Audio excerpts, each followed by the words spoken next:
Stop running, my love! Paula, where are you? Does love make you feel sad? How's that? What the fuck? Paula! Time and the line all done. Paula. Then again, if you win,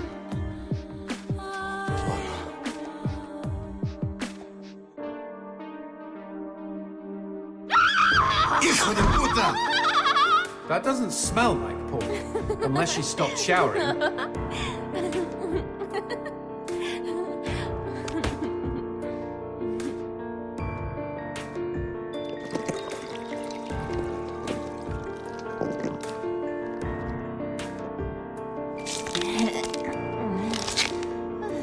Well, that killed my stiffy. Garcia, is that you? You came to save me. Angel. Look out, G! It's a trap!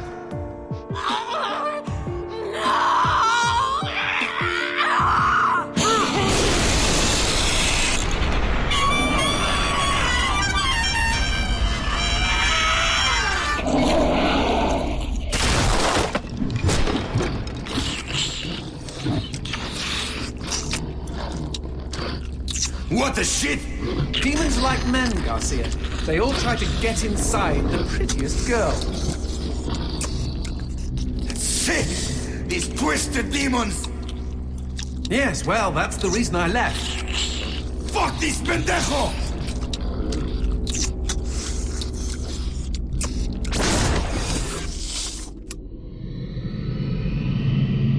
If Mr. Man-on Monster wants to play, magnifico.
Where is that bastard? He must be hiding around here somewhere.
Anybody home? Show yourself, Hell Monkey. I think he's scared of you. He should be, Jay. He should be.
Nice rock.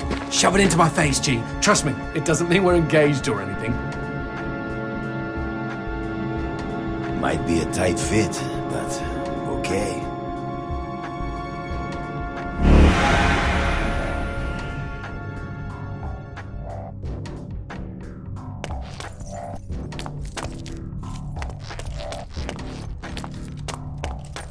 So what exactly did that do?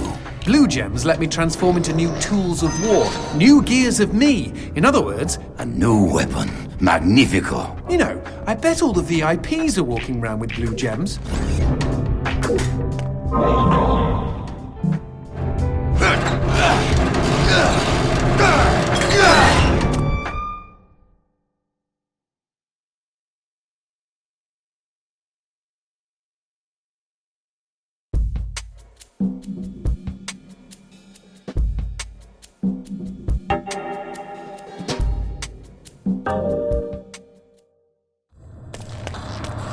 You know I found Paula in a dumpster, right? What?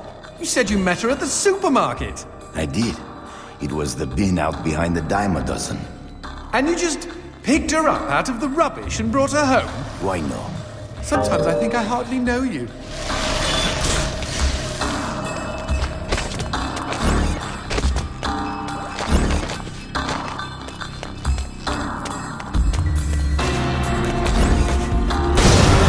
What was that?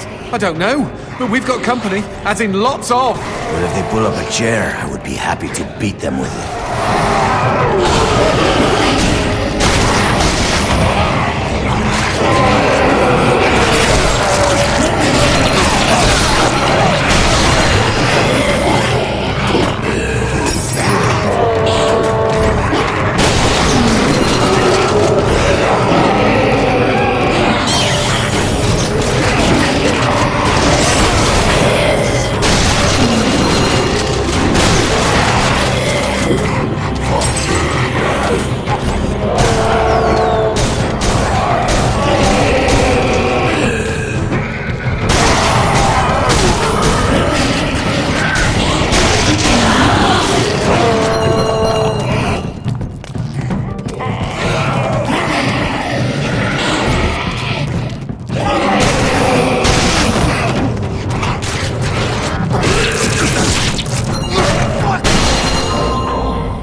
The man who never had his fill.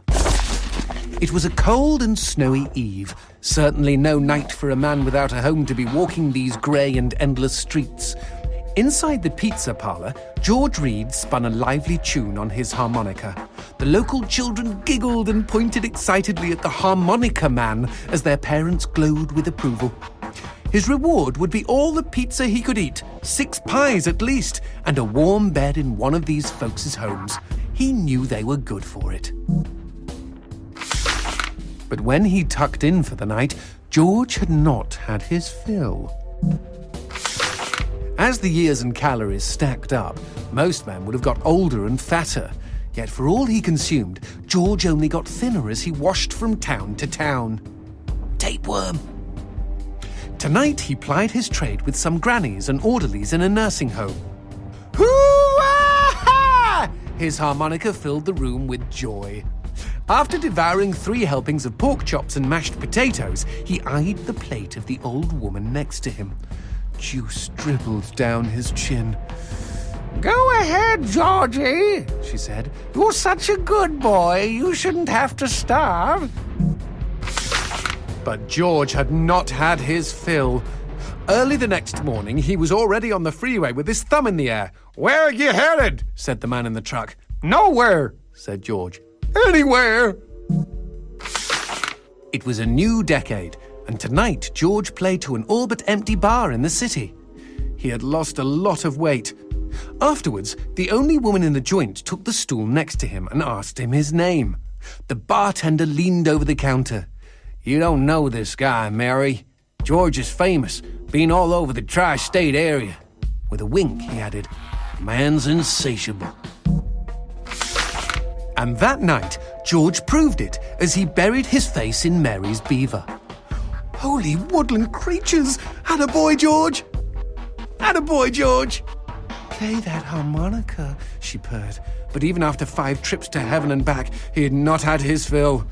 The morning after was an awkward affair as they stared at each other over coffee. One wanted to feel more, the other just wanted to feel. In his final days, George was all skin and bones. I can relate, except for the skin part. His last meal had been a mistake. It was on a sidewalk one night in a small suburban town that he came across the boy. Hungrily, and with an agonized grimace, he opened his mouth to beg for help.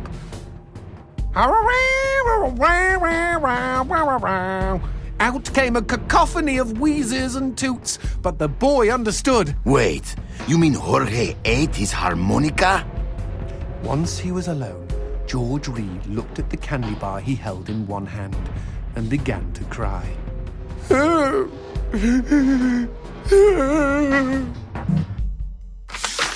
They found George's half-eaten body in a market next town over. In one hand he held a knife, in the other a fork. Chunks of flesh had been torn from his chest and his arms. Blood framed an eerie smile. The wind that morning blew fierce, and as it whistled through the hole he'd carved out of his own neck, the harmonica man played his last song in this world. There were Gawkers, and many knew him. They shared stories of how he'd filled them with hope, filled them with life. They, at least, had had their fill. Especially Mary. The end.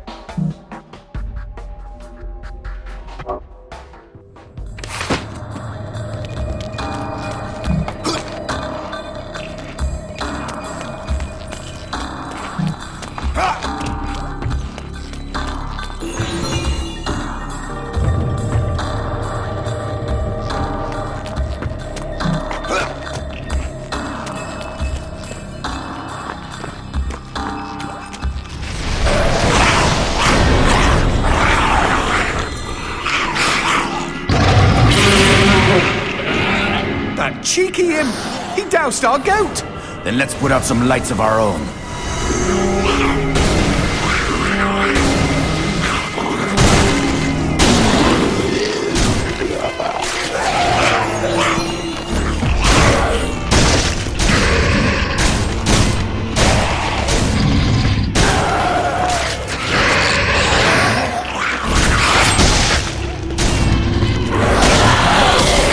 Would you kindly bust a cap in those mother fudgers before they douse the lights?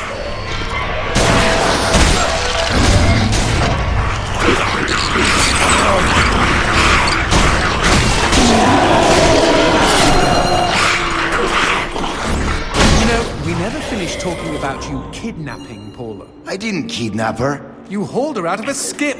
Isn't that illegal in some states? What did she say? Nothing. Not for weeks. I was afraid to even touch her, you know? Like she didn't belong to me. To anyone. But something changed. There was a phone call.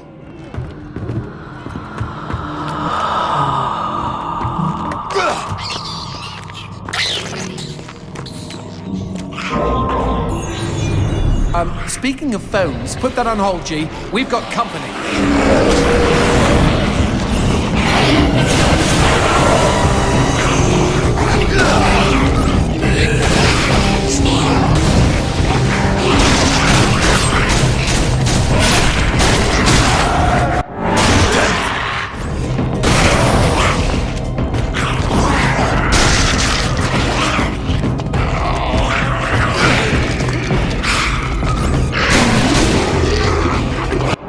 Chupa mi verga.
Now what's this about a phone call?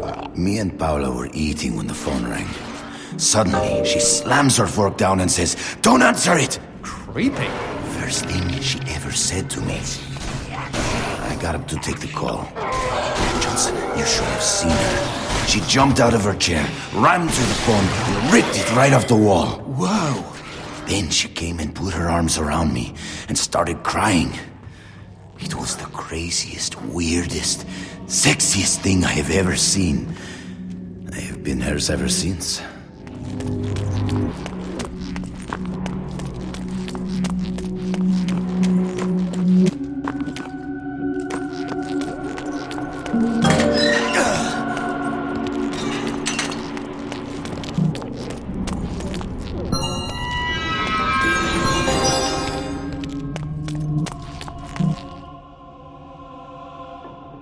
What?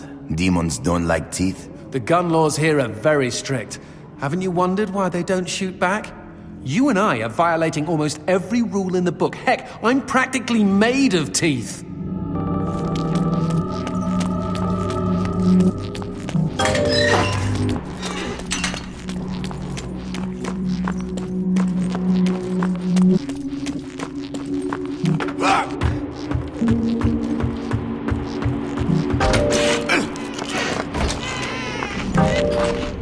Eat shit!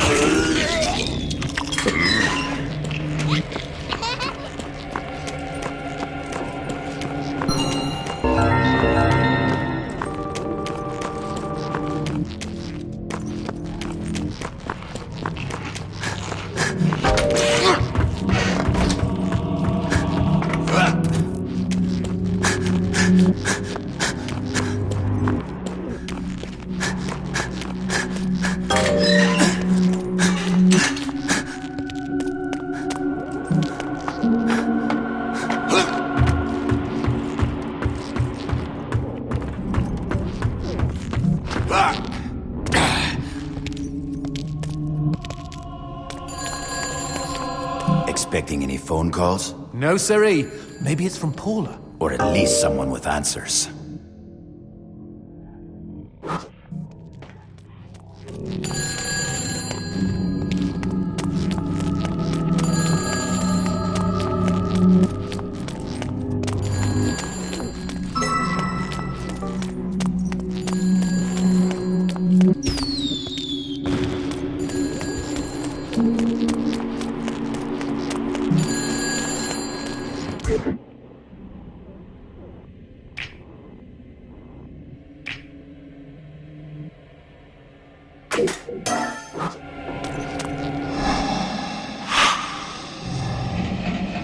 Dios mío.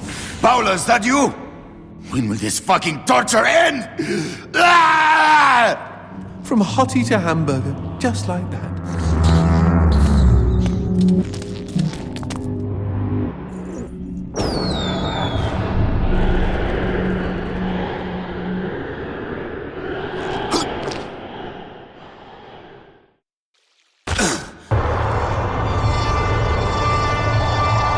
Fireworks! We could use these to chase away the darkness, at least in short bursts.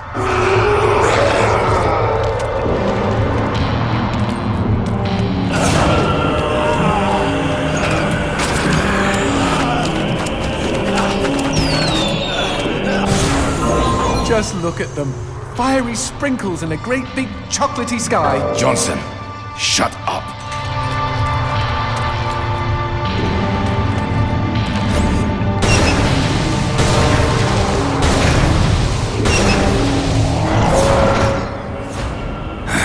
Magnifico.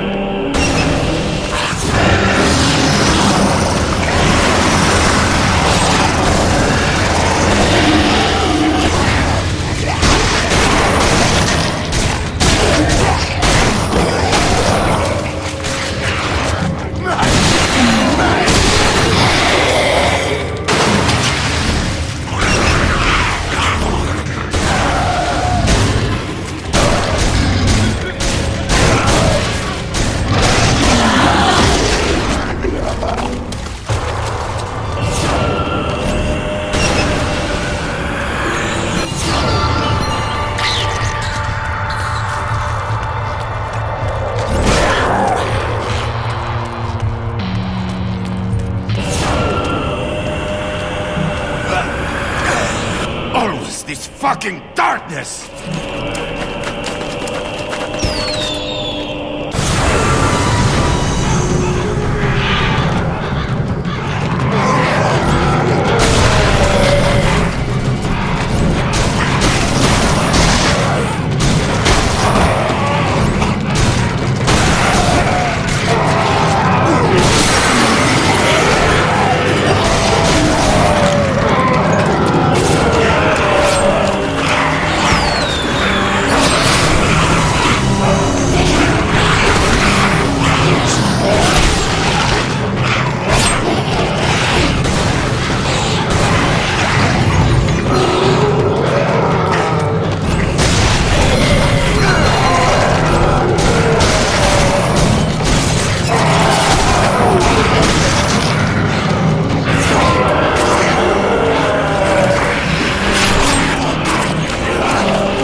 What the shit is that? Let's take a closer look. Well, howdy-ho! Name's Christopher. Now, don't y'all be afraid. I ain't gonna bite. Trust me. You see, I'm what you call a mixture of beast and human. Oh, best of both worlds, my pappy said. But what are you doing around these parts? Ain't you a mortal? Why should I tell you? All I see is demon. Well, shucks. You gotta look underneath the leathery exterior. Deep down, I am a sensitive and understanding listener. Some asswipe named Fleming stole my girl and took her to his castle.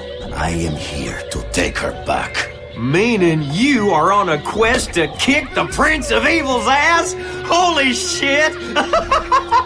Oh, I want in on some of this action. How can I help, huh? How can I? Well, I hope that you're offering more than just enthusiasm. I tell you what, I get purty hungry, and I just love them white gems. You get enough of those and we can trade. With the right incentive, I might even be able to introduce you to some real product. Know what I mean? Magnifico. Okay? Then chuck them sparklies right down the hatch. Go on, feed me! Ah! Hidey-ho, if it ain't my bestest buddies.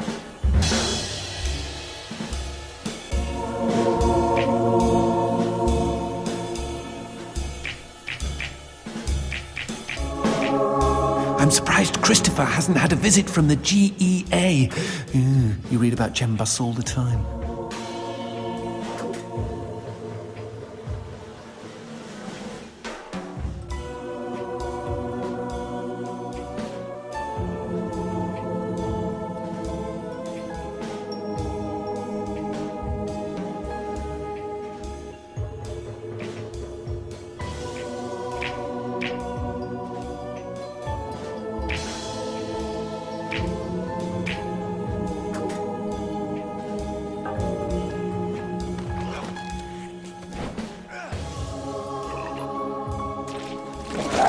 Happy trails!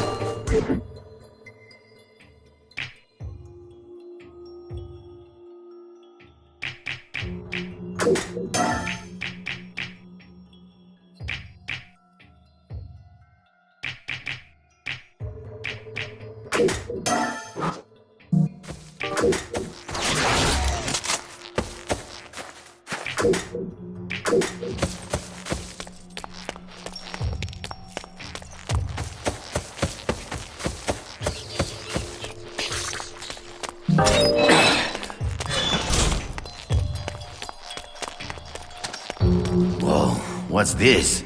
Sushi with a dick? These guys may look ugly, but they're actually quite useful. Are they friendly? Yes, I kept one as a pet.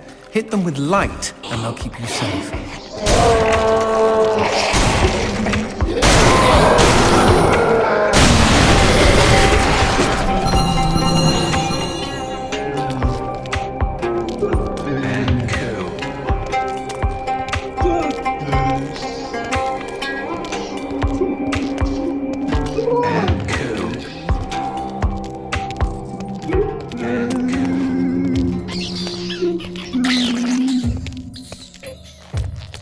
A cemetery. Really? I had no idea. No, there isn't. No need to get snippy. It's just this wasn't here before. Since when do demons get buried? Since I came to town.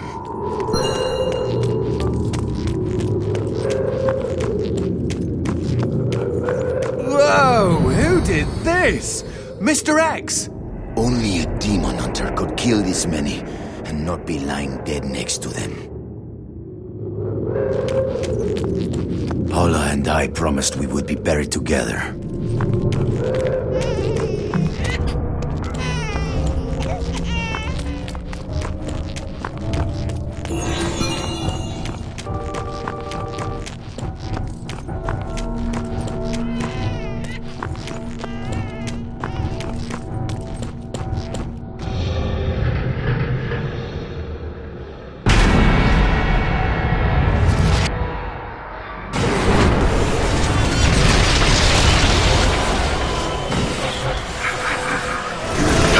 Any suggestions? Aim for the head! Not that you really have a choice.